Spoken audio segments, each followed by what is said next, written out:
అని చెప్తే ఇవాళ దాకా రైలు రాలే. నరేంద్ర మోడీ వచ్చినాక రైలు వచ్చింది, గజ్వేల్కు రైలు వచ్చింది, సిద్దిపేటకు రైలు వచ్చింది, మెదక్కు రైలు వచ్చింది.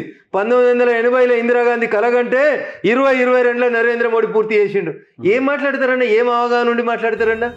ప్రతి జిల్లాకు ఒక మెడికల్ కాలేజ్ వచ్చింది, 7 నవోదయాలు వచ్చినాయి. నా సంగారెడ్డి కూడా ఒక నవోదయ వచ్చింది. ఇవాళ 10 ఏళ్ల కొలే రాలే. ఇవాళ మేము తెచ్చినాం. ఏం తెచ్చిర్రు? 8 ఎంపీలు అన్నారు కదా, 7 నవోదయాలు తీసుకురాగలిగిన. ఒక్కొక్క నవోదయ కాస్ట్ 500 కోట్లు. ఏం తెలుసు అని మాట్లాడతారన్నా? నర్సాపూర్ నుంచి మెదక్కి నేషనల్ హైవే అయింది 765D. మెదక్ నుంచి సిద్దిపేట నుంచి ఎల్కతుర్తి దాకా 765DG. 1600 కోట్లు పెట్టి నేషనల్ హైవే నడుస్తుంది. ఒక్క నా జిల్లాలోనే వచ్చి నేషనల్ హైవేలు చూడురన్నా ఎన్ని నడుస్తున్నాయో. నోరు ఉన్నది కదా అని ఏది పడితే అది మాట్లాడతాం. రోడ్లు ఎత్తురు కదా, రోడ్డు ఎత్తే ఏమవుతుంది? అరే రోడ్డు ఎత్తే ఏమవుతుందో అక్కలు ఉండాలి నీకు. ఖైరతాబాద్కి వెళ్ళి మొదలుకుంటే సంగారెడ్డికి పోయేందుకు 2 గంటలు పడుతుంది. ఇలా 6 లైన్ రోడ్ అయితే గంట సేపట్లో పోతావు.